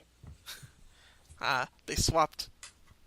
Yeah, so it's no longer about this guy who says I pity the fool. It's more about a guy who wears shades and has a gun for his arm instead of a blade to actually shoot down zombies or actually take down zombies or whatever, or vampires. So, yeah, it kind of has more of a Wesley Snipes look to him because of him having sunglasses, while everything else about Barrett is still very faithful to his original portrayal in his original design, with the clothes that he wears. Yeah. It's like small little updates. They're not completely, at least so far, they don't look completely different, but they do look updated, Mm-hmm. And but when you take a look at Cloud, it seems like he's been the most faithful to his original design. Yeah. And I know that Tetsuya Nomura, he's actually working. The character designer for the original Final Fantasy VII, he is working on the designs for the main characters, while he has help from a guy by the name of Roberto Ferrari, an Italian character designer who's also working on the character designs for Final Fantasy 15 alongside with Nomura. He's actually working on the side characters, so he's actually working on the designs for like Biggs, Wedge, and Jesse, and you can actually see the designs with between both character designers with how the tastes are sort of different from each other in those regards. Mm-hmm. So it kind of makes me wonder too when it comes to the other characters, especially when it comes to Tifa, are they going to actually keep her, maintaining her traditional look, or when it comes, because I remember reading a long time ago especially when it came to Crisis Core's development, when Tifa was portrayed as one of those NPCs when it came to the Nibelheim incident with how she looked back then. I remember Nomura said that he always wanted to make sure when it comes to Tifa that she always has the look of wearing a miniskirt, because that was a staple in her character design that people actually, really liked. Good. Keep to your guns, man. But if it's part of her design, that's her design. Yeah, but I was about to say, when it comes to the Final Fantasy VII Remake, if they portray Tifa wearing shorts instead of a skirt, a lot of people are going to be very, very pissed about that. And I know it would probably be more of a victory to the SJWs, but then again, it's like, do we really need any more of that in this day and age with what is going on in the industry right now? Just stay traditional with what you're going for, but still, update appropriately for the characters with some things, not the ones that stand out. Complete overhauls, Yeah. Yeah, not complete overhauls. But yeah, like I said, man, if Square actually changed Tifa's design to, I don't know, maybe resemble more of her Final Fantasy VII Advent Children look instead of what she originally looked like in the original game, a lot of people are going to be mad. Because, because each character, renditions of the character, it represents the times between both the original game and even the movie. Yep. Yeah. So I think we'll see an okay on that. And I didn't mean to bring Tifa up as an example, because I know there's a lot of men out there who likes to see Tifa as a waifu. And, of course, a lot of pervs out there too. And I remember reading in an article before, I think it was sometime during this year when the Final Fantasy VII Remake, after it was announced at E3, some SJW out of nowhere posted a change.org petition where they suggested to Square not to enlarge Tifa's breast size or enlarge her bust or whatever. It's like, part of her, that's heck, it's a thing where TV tropes, they call it boobs of steel, like they're big because she's the toughest or something like that. It's like a trope in Japan. The tough ones have the big ones. I don't. Mm-hmm. I don't understand where that comes from, but that's part of her character. Well, not only that too, but it's just with stuff like that, it actually shows the beauty in the character, from the inside. You know what I mean? Yeah, I mean. That's another thing. It's like oh no, real women have there's all kinds of sizes, small and big. Like someone who's born with them big, it didn't choose them big. It's just like but I'm bad now because I was born this way. All right. But then again, in the remake, if Square Enix does actually man up and actually go for Tifa looking how she looks and where she has a big racket and showing off her white panties underneath her skirt, the SJWs, or especially women like Anita Sarkeesian, are going to be in a huge uproar. And, it's like, it's one of those things where you have to get a pair of sunglasses, just push it on their head and say, deal with it. Hey, I know, right? There's plenty of women that want Tifa to look like that, too. Mm-hmm. But, whatever. How do we get to Tifa? I mean... I know, but I just wanted to bring it up too Right. because when we were talking about characters will get Redesigns, a yeah. revamp in their design. Yeah, She and was the one that I popped know in my that. mind first, actually, when you mentioned Yeah, that. and it Honestly, kind of reminds me with Gaijin Goomba when he made his video how women should feel actually more good about themselves with how they portray themselves with both their inner and outer beauty. And I'm pretty sure you know what I'm talking about. yeah. Yeah, so I think Plus, there's men. There's always a big buff dude, and I don't feel. Oh God, he's buff. Now I feel bad about myself. yeah, and speaking of which, when it comes to men, a lot of the things that were in the original game, especially with the events and within the story, like with Cloud, cross-dressing to save Tifa from Don Corneo's man. Oh jeez. That's going to be in the remake. So if those of you who are wondering if the game was just going to be just straight out, just safe, no, don't even worry about that because a lot of stuff, some of the most serious and comical things that were in the original game, all those things they're still going to be in the remake. So yeah, you finally get to cross-dress Cloud again, but it kind of makes me wonder if they're going to be having Steve Burton trying to speak in a woman's voice, or if they're going to actually have a woman's voicing the character to try to go incognito to save somebody inside of a pervert's mansion or whatever. But still, I just thought I'd bring that up too.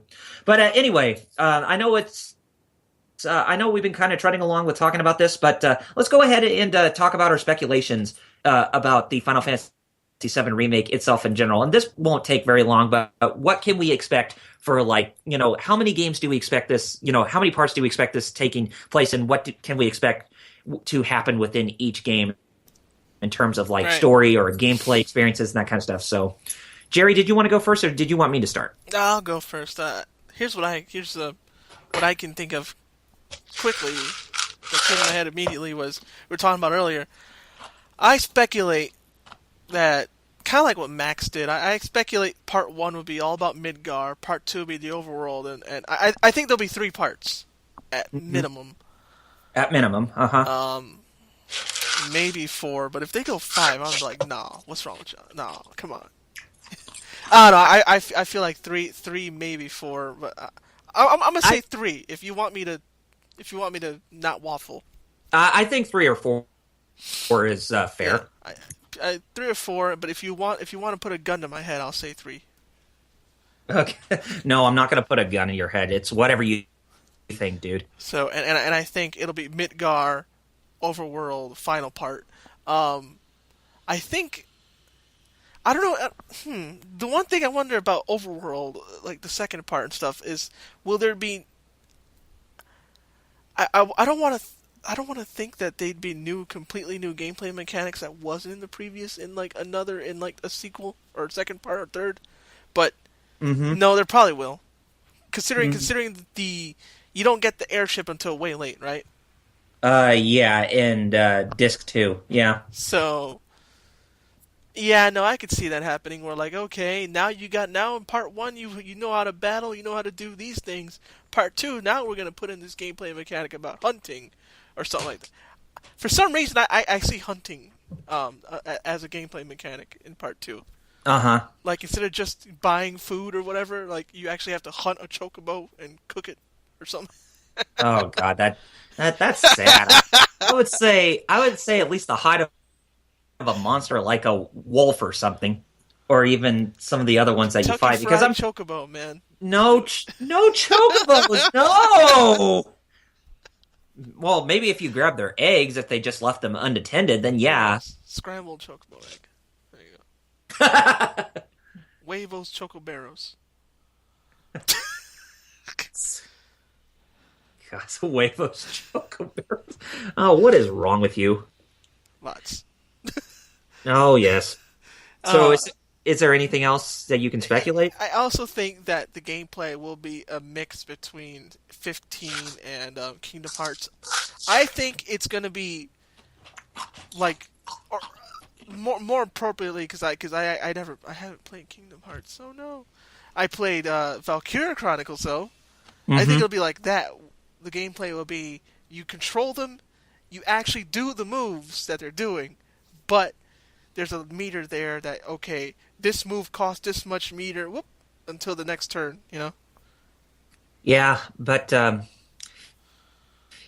kind of highly doubt that because even though the characters are doing their own moves, but they can actually still take damage in real time. Like especially when it came to Barrett's big shot, his big shot, or the semi big shot ability, he still took some damage while he was charging up that ability. Big damage in Valkyria Chronicles. In real time, I thought with every character, Well, it was like this. It was turn, you shot, and if they're still alive, they shot at you. I don't think it'll be like that exactly. Like what I said by like it is I meant by the meter part that. Oh, like I don't think it'll be completely okay. turn based where it's this. You tell them this move, they do it, and then that's it. I think you'll actually control that move, but unlike Valkyria Chronicles, you still have to dodge, roll, or whatever. Because they can attack you in the real time until that meter runs out and it's the end of your turn. Both you and the enemy. And then it's like, oh, okay, Cloud's meter ran out, now it's Tifa's turn. Okay. And now you control her in her own little action segment. Mm-hmm. Okay. That's a guess, but that's what this segment you just said. It's speculation, so. Right. That's my thing. How about you? I'm pretty much in agreement with you about how many parts there will be. I can see the first part being all about Midgar if they just actually want to make that into one big game. So I guess you can say Midgar is going to be the Camp Omega from Metal Gear Solid 5 into Final Fantasy VII for part 1, because when it came to Ground Zeroes, that was the only place you could go to. But I'm pretty sure that everything's going to be following the storyline verbatim with how everything went down in Midgar. So from the beginning of the bombing mission to escaping out of the metropolis to get onto the world map, through the motorcycle chase. I think, we can all coherently say right there that is going to be, the main focal point of the storyline from the first point to that last point within that part of the story, taking place for part 1. But of course, I'm thinking that there's going to be other things that can take place too. Maybe even like side questing and even some other places that were not accessible before from the original Final Fantasy VII can actually take place in this game. Like even the upper plates of Midgar are accessible points instead of just Sector 8. So not only just the slums, but the upper plates of Midgar will be accessible to even do some things, whether if they're main story or in-game side missions or whatever, because I'm pretty sure that there's going to be a lot of extra content if they actually want to make this a first part to include a lot of things in there. So it could be it's taking that open world, in-game city approach, kind of like GTA or maybe even Yakuza or even Sleeping Dogs, but... Yeah, I was thinking of Yakuza, yeah. Mm-hmm. Or, yeah. It's probably going to take that approach, but it's probably not going to allow you to... Not completely like that, yeah. Yeah, but it's probably not going to let you, drive vehicles or do anything like that, as I'm pretty sure that each sector is going to be treating itself as like its own region, kind of like with Final Fantasy 15, how the region that you were in, which is pretty much only one place that was only available in the demo. So I'm pretty much sure that's going to be like that, because with every installment, with every part, they want to treat it like it's a fully packaged game. So I'm thinking that's what's going to be for part 1, and I'm pretty sure some characters, if they want to revamp the story and actually, improve upon the original by adding in a lot more story and a lot more, narrative and that kind of stuff, I'm pretty sure some characters that we don't see later on in the game will actually make some cameos, but maybe for a few, whether if they're main characters or side characters who you meet later on. But I can't see everybody just making it in there like in the first part, but maybe you will actually see them have some more initiative within the latter parts before you eventually recruit them into your cause or before they become main place within the story. So there might be some subtle cameos and that kind of stuff there, but I can possibly see that being the thing for part 1. Part 2, I agree with you. It'd probably be the world map feature. But how long does the world map feature go for? I would say maybe at least until from the point where you leave Midgar to the point where you go to the Forgotten City or the City of the Ancients, where Aerith. I'm just going to say right here, if you have not played Final Fantasy VII Yeah, in in 20 nearly 20 years. years, Yeah. and you don't know what happened to Aerith, then you really really need some help. But to the part where Aerith gets killed by Sephiroth.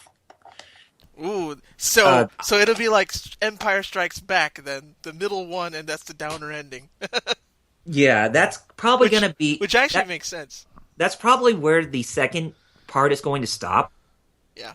Well, I'm going to say that the third part is going to cover everything else, but if that's a bit too wide stretch, then I'd say Then they might probably make part four. the third part is going to cover everything else, but if that's a bit too wide stretch, then the third part I can say is probably going to be after Aerith's death, to when Cloud is in that state to where he is, in a coma or induced with Mako addiction, or what they called Mako poisoning, where he was in that vegetative state after being pulled into the live stream after what happened at the Northern Crater, before everybody else managed to escape via the High Wind. But I'm pretty sure Jerry knows what I'm talking about, if he managed to caught recollection of that part in some way or the other. But I think after they managed to bring back Cloud, after Tifa went into his subconscious in the live stream to actually bring about the real person in him, bringing him back to the full party, I think that's where part 3 is going to stop. And then part 4 is just from continuing where they left off to the final battle. Or part 3 will be from Aerith's death to the final battle regardless. But I would say 3 or 4 parts where the base gameplay with the combat, it's present in all 3 parts, or all 3 or 4 parts, but with the first part being more like a open world type of thing for like the city of Midgar, whereas part 2 is going to be the world map feature with some elements that you can do in the world map, as well as like riding the tiny Bronco, that you can ride around on the shores of the world map of the different continents, as well as having the dune buggy to actually drive, through some hazards and that kind of stuff. Whereas part 3, I could see where everything else, or partially where you walk through the northern continent, and it actually can have the snowboard feature and have some initial control of the High Wind, or some initial parts of the world map controllable via the High Wind. And then the final part where everything else is just everything that you like about the game, even from the past the past parts, just completely make it into the full experience. The last part, just make it into the full game. So that's my speculation of what I think is going to be going on for each installment, whether if it's a 3 or 4 part type of deal. And I do believe that other voice actors that we know for characters that we haven't mentioned, like Sephiroth, for instance, I think that George Newbern, who actually voiced Superman in Injustice: Gods Among Us and other iterations of the character in the DC animated universe, is actually going to be reprising his role for that character too. So, and you can even expect someone like Wally Winger, who voiced Rufus Shenra, to voice that character again. So I pretty much am going to say that this remake is going to be very faithful to the original game, but it's going to be updated on a huge wide scale. Where they probably want to add in the elements from the other games, within the compilation, or the other mediums within the compilation, like Advent Children, or even Dirge of Cerberus, or even Crisis Core, or Before Crisis, into the lore of the Final Fantasy VII Remake. So that way there will be more connection between all of those things within the remake itself. But other than that, I think that's all I have to speculate with what's going to happen. I mean, do you agree with me, Jerry, with what is all going on, or do you think that's the approach that's what they're going to take? It's feasible. I'll tell you that much. I Yeah. agree pretty much. I mean, that pretty much sounds like what they're doing. Mm-hmm. Yeah, in the end, I think we, as Jerry said, it is feasible that that's the direction that they're going to take. But as we all said before, with any speculation that's going on based on what we know, that is all just their speculation. I mean, I have faith that Tetsuya Nomura, the director, Yoshinori Kitase, the producer, and even um, Kazushige Nojima, the scenario writer, actually want to be very faithful to the original while being very faithful to the other forms of the lore within Final Fantasy VII, but adding in some newer things that we have not seen before, or even new locations and other new characters that we didn't even know about until they came into play with the compilation or whatsoever. I'm pretty sure they want to make everything like come together within this remake for it being a multi-part series. So like we said, we have faith that Square is going to want to actually put in a really good amount of dedication to make this a really good and very true and tried remake, even if it's a multi-part release, type of thing to come about. So from this point on, we are at this point being very cautiously optimistic, and I think that is the key word that I've been hearing a lot of people have been saying, including Jerry when I talked to him about this before, and I heard this from Derek from Game Explain as well as Maximilian Dude. The key word that we're being here is cautiously optimistic, where we may seem concerned at first with some decisions that they make, but we are having faith in them because they actually know what they want to do, and just leave everything to them, and they'll actually want to bring about something very good in the end. Isn't that right? Yep. Yeah. So. Gosh. Yep. So. Yeah, I think that's where we all need to be. So for all of you who are still crapping yourselves and still thinking it's episodic, just take a breather. Just wait until they actually do, bring about the game that they want to bring, and maybe we'll actually do get something good out of this. But in the meantime, just stay true to who you are and just wait until they make any final decisions or whatever that you don't agree with. And then in the end, if they actually do end up succeeding on their promise and actually bringing about a really good experience, even if it's in multiple parts, then we'll all be happy in the end. Yep. And other than that, I think we got a comment. Okay, so what was the comment that they wanted to ask? Well, this is from Carson. Video Dragon. And his comment on his thoughts on Final Fantasy VII is, I am still fairly hyped about the FF7 remake. If it gets to me sooner because of the parts, the better. And I didn't think about that. This speeds up too. Yeah, if they want to make it in parts, and if they want to make Midgar its own part, I'm pretty sure they are actually wanting to get this out as soon as they can, because they actually want to get everybody very into the whole thing, and just to make sure that it doesn't take them a long time to actually get everything intact if they wanted to do a full-on remake into one disc, which, they kind of joked around and said, it took 4 years to make Final Fantasy VII when we initially conceived it, but, when taking a look at current hardware, it would take 10 times as long. It would take 40 years to actually get to it. And it's like, no.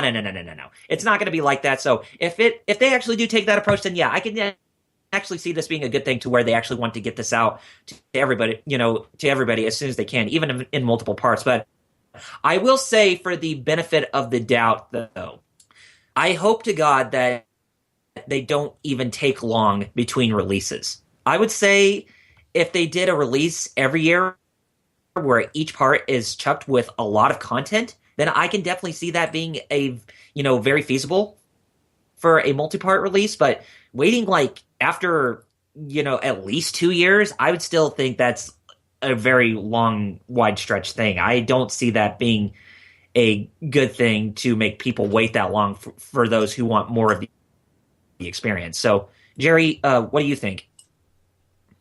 Yeah, if they're doing it in parts, they can, I think it's smart, especially with how much people are waiting for 15. Mm-hmm. They probably don't want to do and Kingdom Hearts 3. They're probably like, okay, if we do this other thing, they're just gonna, our fans are probably they probably think of how people are waiting for those two other games. Like, oh wait, if we also take forever with this one, Uh-huh. Our rep or our fan base or whatever will go down or something like that.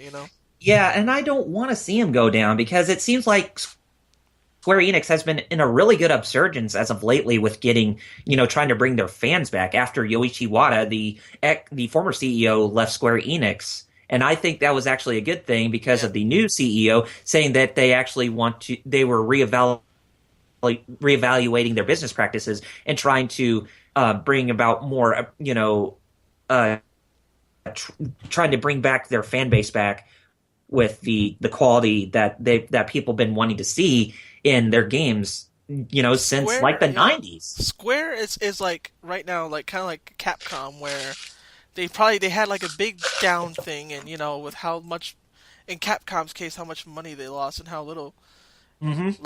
and they're actually trying to do good, right by the fans now. I wish Konami and Sega would. But, Yeah, I mean, especially with Sega, when I officially heard about the news from on Did You Know Gaming's episode about Sonic Generations, about the original video game voice actor for Sonic, Ryan Drummond, initially was going to reprise his role as Sonic for Sonic, going forward from 2010 onwards. But because of a certain snafu in the contract that made him do something that he has no intention of ever doing, it's like, really, Sega? Really? But then again, it kind of makes me realize, with their current financial standings and with them suffering losses, yeah, it's all starting to make sense. So yeah, I wish that Konami and Sega would actually, especially Sega, because I would have more faith if Sega actually managed to retread themselves back into yeah, better exactly. footing. Sega, I have more more faith that Sega could turn it around than Konami. Yeah, instead of If Konami, because Konami, oh my god, just all the crap with what's been going on this year, especially with the more recent thing with what happened at the Gaming Awards, with where Hideo Kojima could not even come down to actually get an award for that game. Man. That just, it's like, really, I actually have Konami? to give props to Jeff Keighley for actually calling them out. Yeah. Oh, oh god. And I liked Konami back then for some of the great games they put out, but now there's a lot of good games. And now every time I see a classic Konami game, I'm like, oh yeah. Yeah, it's now turned into a pachinko slot machine, and now pretty much Konami has become a boot camp. I see Castlevania, for real. You did a video on this earlier about their practice. That's why when people say, "Oh, EA is terrible," like I've never seen EA lock their employees out or treat their employees like crap like that. No, you people thought that EA was bad. Well, take a look at Konami. I think they one up both EA and Activision. Well, especially Activision. Yep. It one ups over Activision. Think about that for a second. Yeah, just think about that. Anyway, do we have any more questions? No email. Tumblr. On our Tumblr, which we have the most followers on. I'm trying to figure that out. Huh. On our Tumblr, we had a like, but let's see if we actually have a comment. And that is a negative. Okay. And on Facebook, if anybody else responded on top of Carson's comment, that is also a negative. You know what? Maybe we should do that going forward with our Rift Table Arcade. Record, yeah.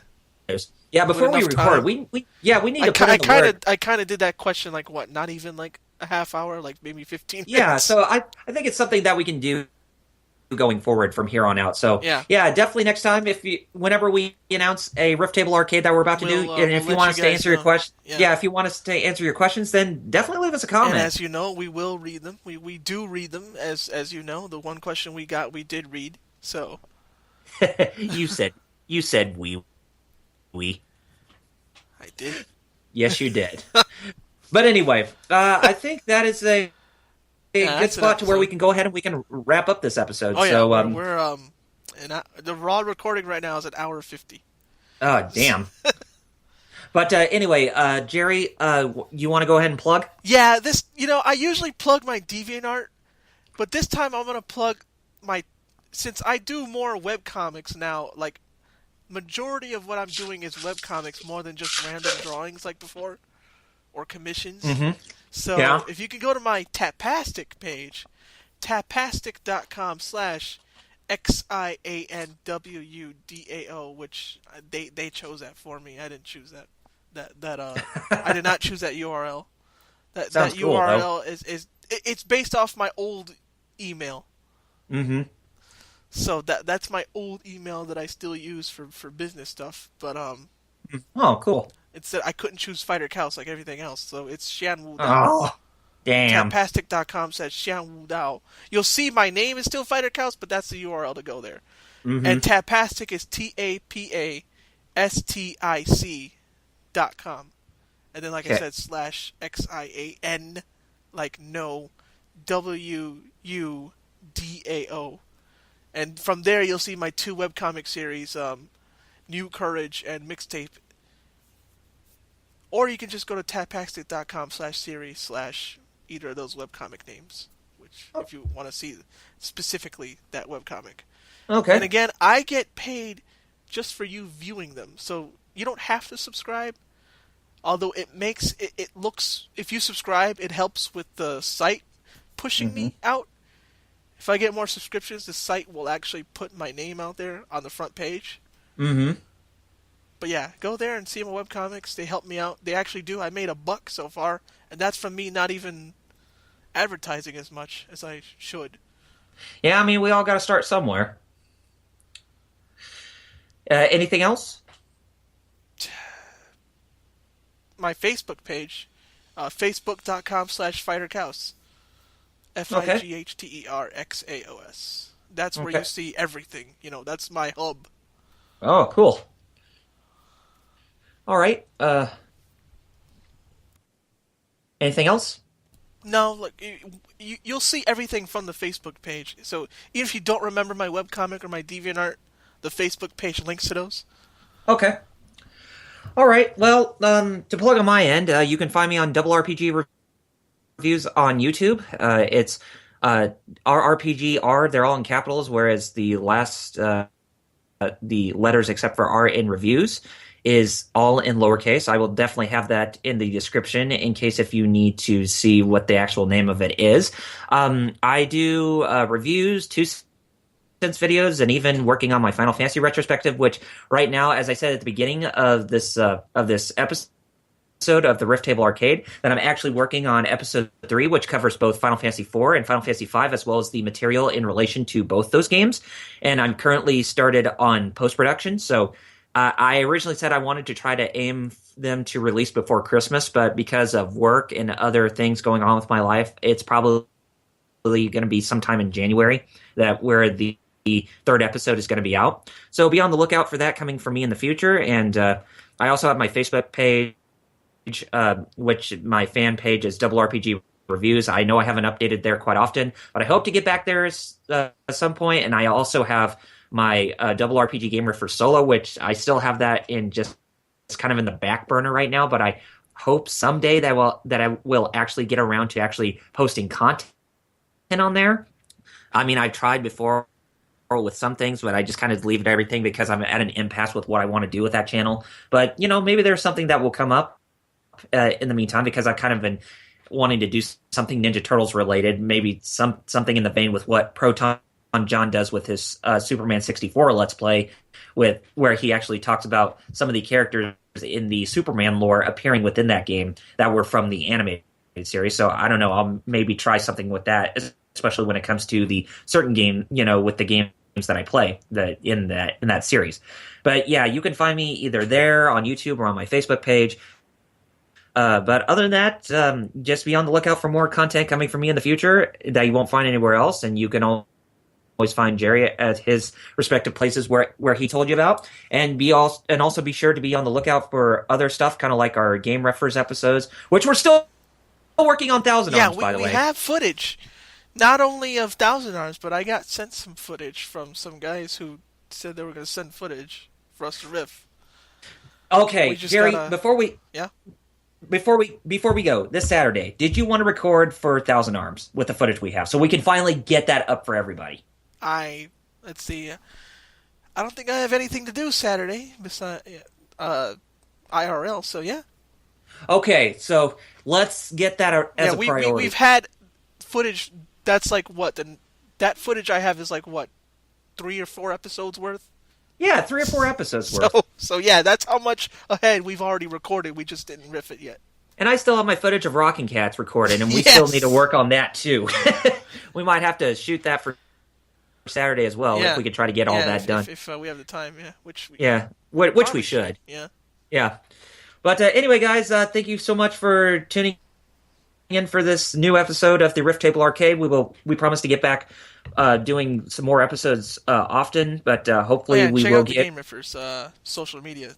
Everything, if you can, Tumblr, Twitter, and Facebook is all the GameRiffers. Easy. Mm-hmm. And Jeff, if you're listening and watching this, buddy, we definitely wish the best of you, and we will definitely await your triumphant return, as well as Paul, which we still haven't even heard a word from him ever since I think it was around when E3 came about, but definitely we will have you back in open arms once you get around to coming back to us. So, but we're always open to have other people, kind of fill in for both those guys until they come back, or, so if any of our friends that we know actually want to fill in, those temporary roles, just give us a holler, and we'll definitely, see if we can try to work these out. But anyway, guys, as we said, thank you very much for listening to this episode, and we will see you on the flip side for our next one, whatever we do. But it'll probably be our review of 2015 in gaming, but it'll probably be around like the end of December or in January or something. Probably be our next Riff Table. Yeah, that'll probably be, but it probably won't include Jeff again. But I would like to include him, but with personal issues, he doesn't have a computer going on in his life. And he doesn't have a computer either, so it's kind of hard for him to, hard for us to get him to come on. But anyway, guys, take care of yourselves. God bless, or Godspeed, game on gamers, and we will definitely see you next time. This is Double RPG. I'm FighterXaos. And we'll see you next time. Peace. Imyo Kanryo.